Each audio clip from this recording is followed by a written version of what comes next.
I want to welcome to the stage Special Envoy Ambassador Dennis Ross, fellow counselor at the William Davidson Institute, for a special interview with Aluf Benn. Good afternoon. Good afternoon. Ambassador Ross, after all these years when I used to watch you with the briefcase, all the peace talks, I can't think of a better or a longer observer of the state of Israel, of Israeli politics and leadership. I think you worked closely with 7 prime ministers since Shamir, and then Rabin, Peres, Netanyahu, Barak, Sharon, Olmert, and Netanyahu again. Do you feel, do you see, are you worried about an erosion in Israel's commitment to its democratic values?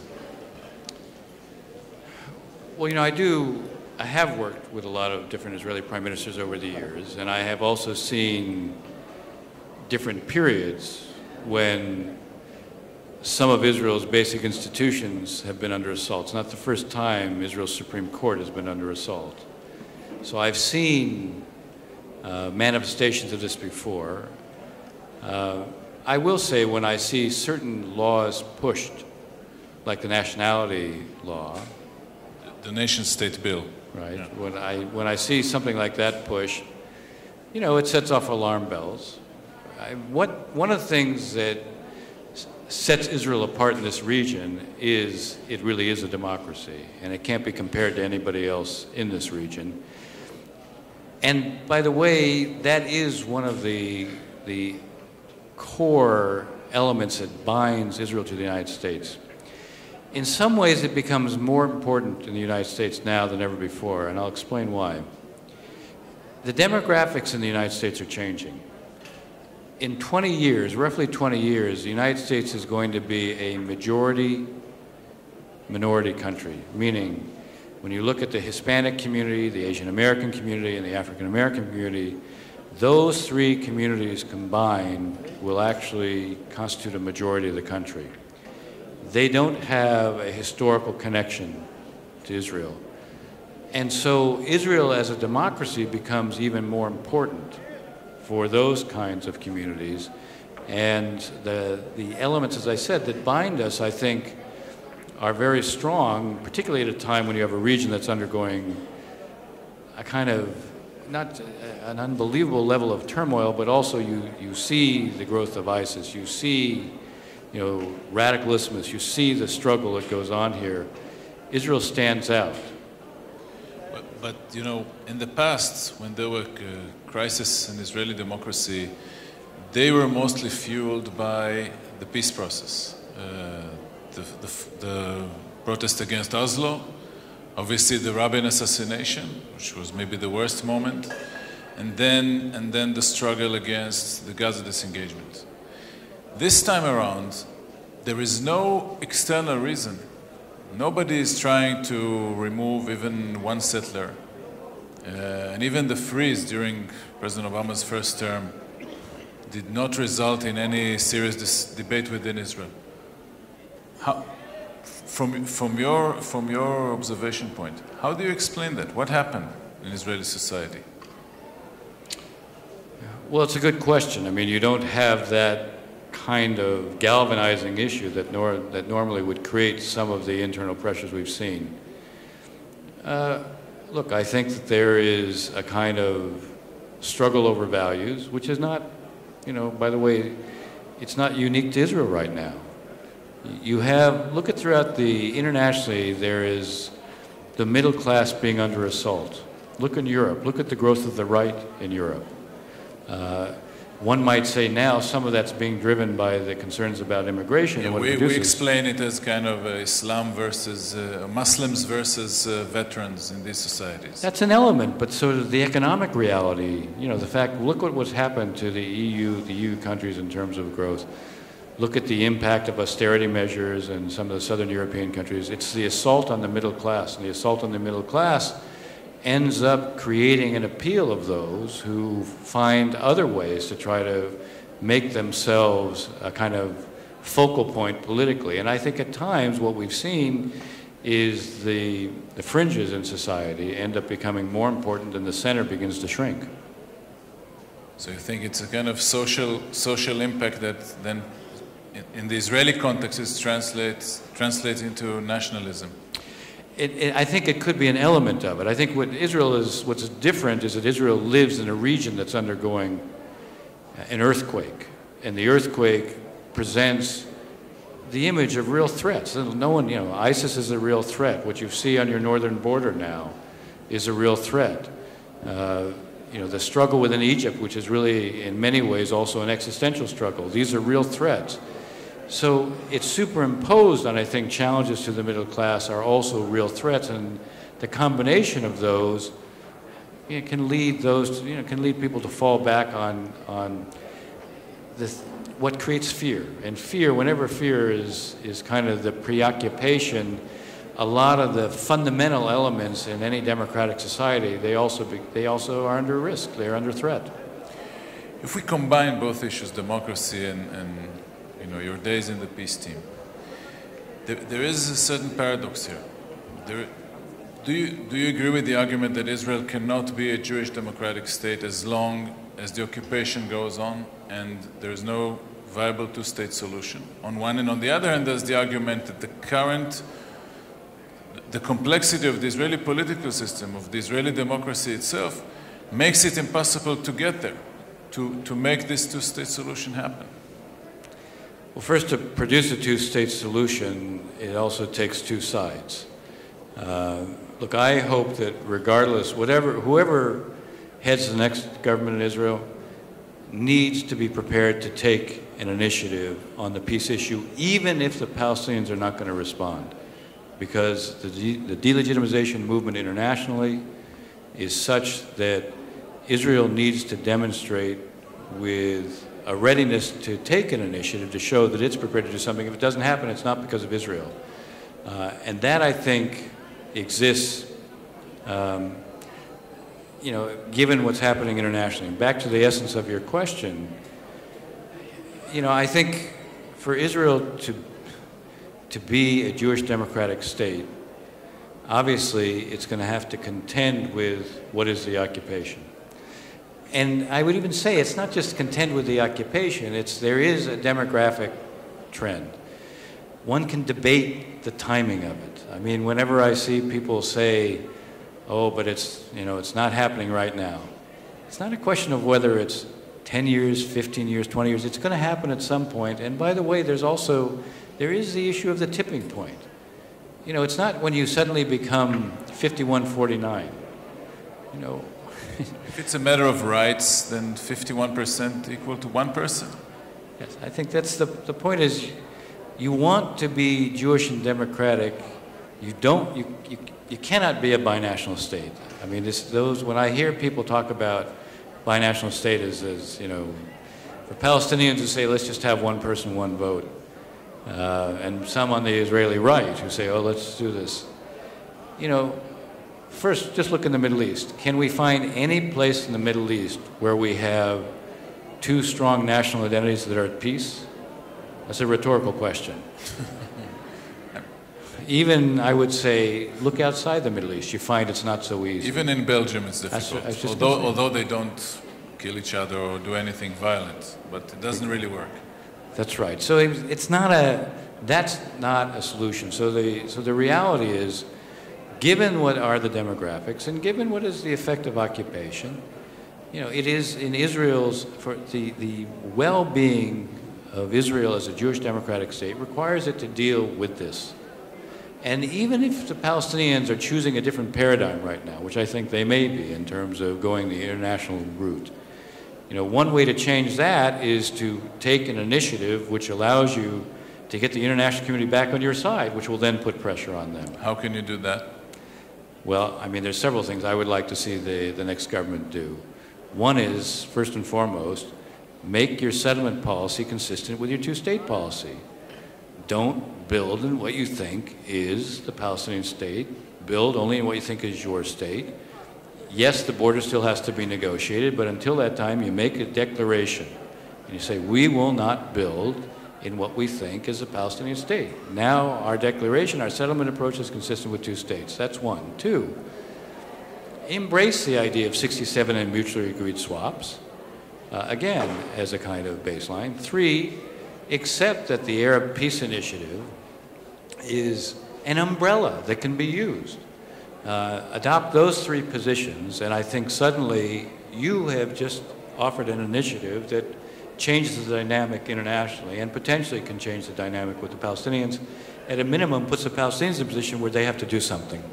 But can the Israeli political system, in the way it is composed, in the multi-party system, with the need for for endless coalition maintenance, sustain not just these declarations, because even the Netanyahu government went part of the way towards them.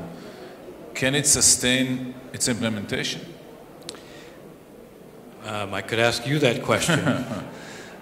Look, I think you were there in the room with all these guys when they had to tell you, well, I would do this or that, but behind me there is Lieberman or whoever makes it difficult at any given point. I never discounted the politics. But there's always, you have choices you have to make. No one ever says the choices are easy. You look at what are strategic imperatives, you look at what are political imperatives, and there are times when, for the future of the state, you choose the strategic imperative.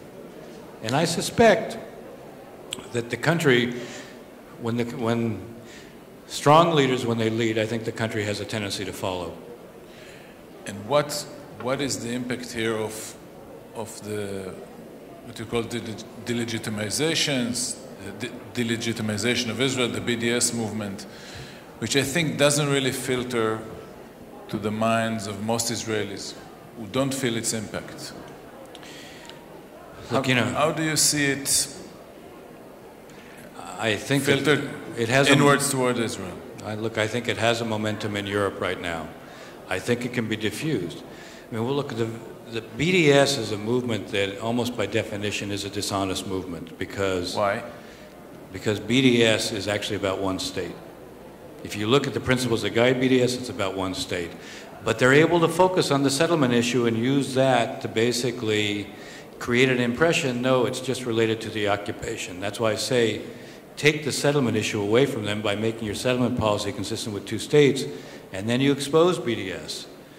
And if you don't, you have a reality today that in Europe, there is a division between those who genuinely accept Israel, but think that the occupation and the settlements are wrong.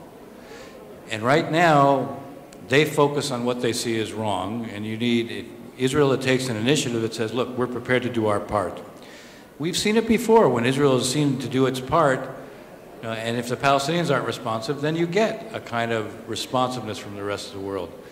Right now, there's a momentum behind those who, basically are prepared, and it seems to me, they don't see themselves as part of delegitimization, but they're attracted to those who focus on the issue of the settlements, and that is part of the delegitimization.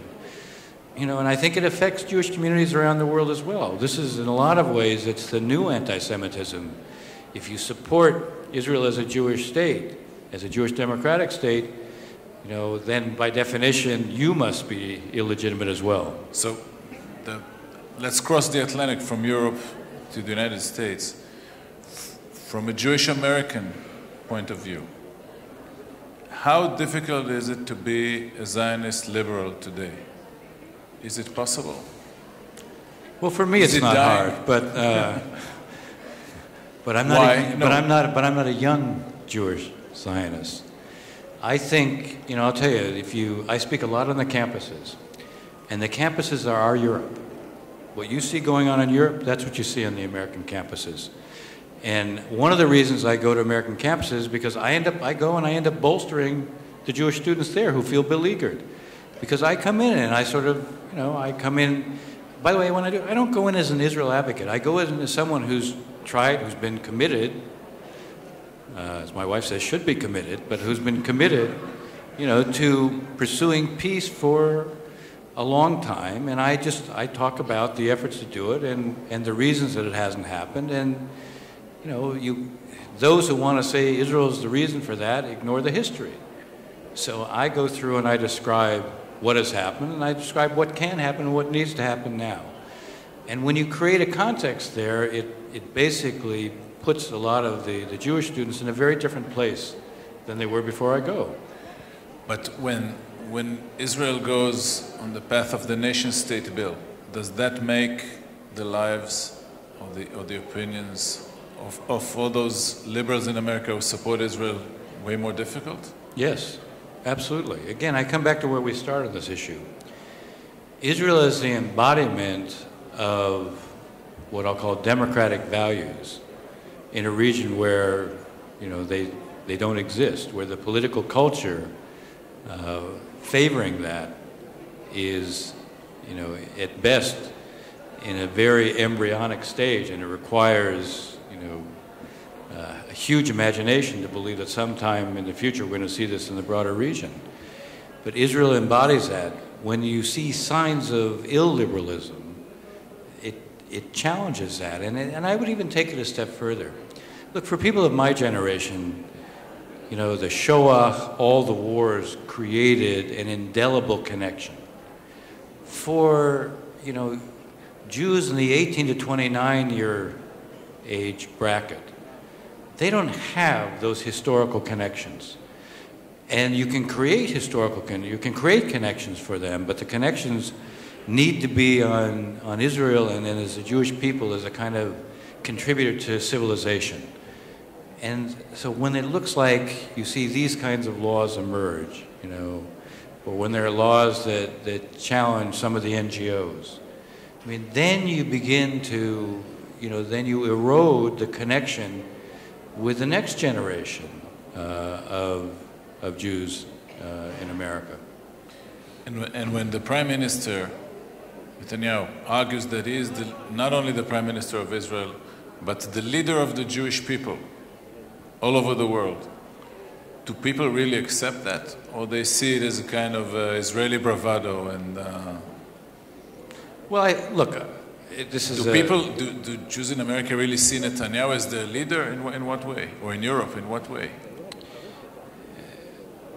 I think it's fair to say that you can find segments of the Jewish community anywhere. When the Prime Minister was in Paris and he goes to the synagogue there, the reaction to him was an electric reaction because it was it was reassuring. It was a symbol of Jewish strength. So yes, there are parts of different communities that would see and have a natural connection, but there are others for whom that would be much less natural. And when the Israeli leaders play American politics, as is the case now with the controversial Netanyahu planned speech to Congress, with the seat of the chairman of the Senate empty behind him, Vice President Biden, to what extent is that a problem?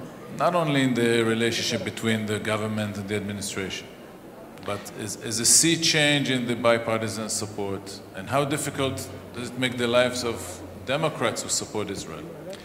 Look, I think this is an episode that's not going to go down in the annals of U.S.-Israeli relations as a high moment. That's an understatement.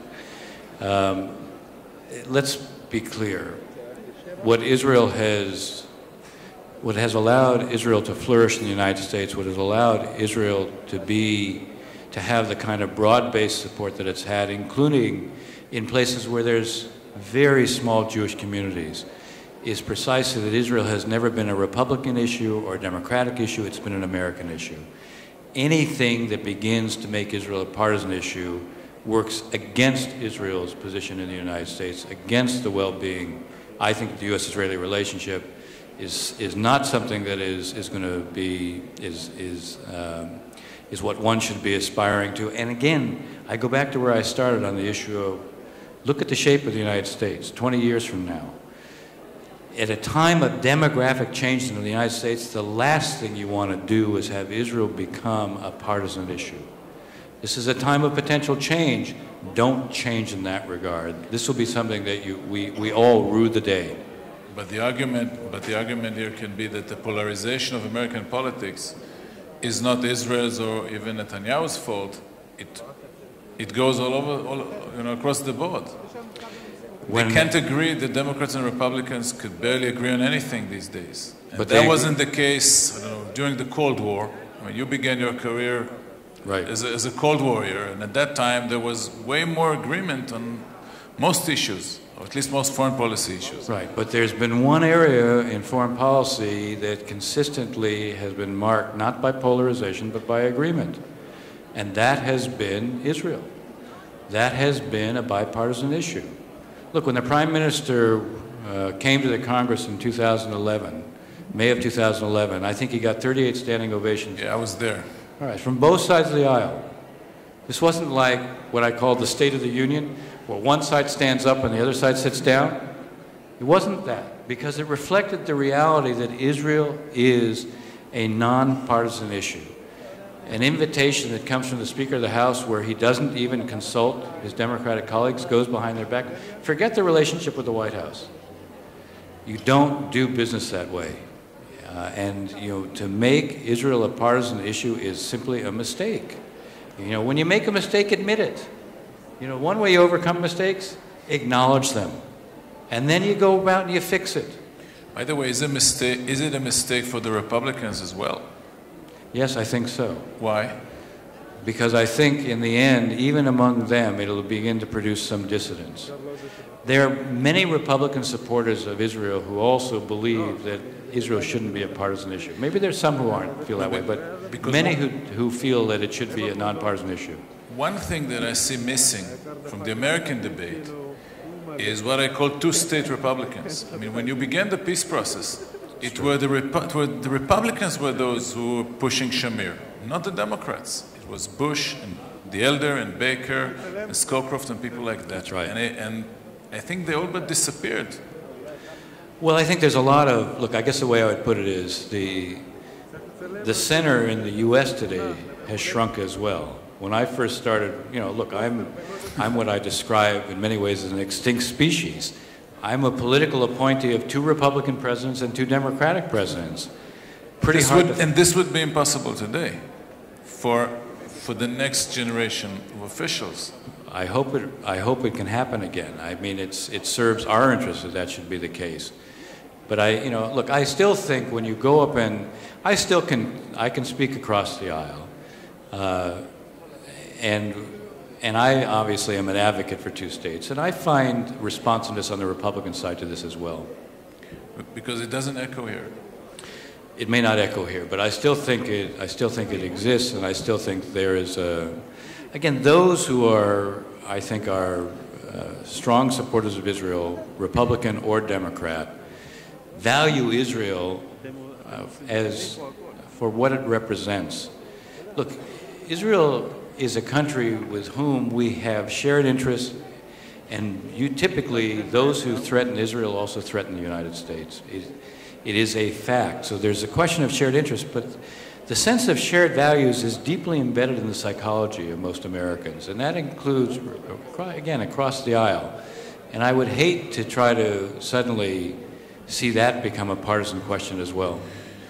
So what you're saying is that beyond dealing with the problem of the speech and its timing and so on, and the insults to the White House or to Democrats, you think that any next or future Israeli Prime Minister would have to work hard to strengthen the visibility of these shared values?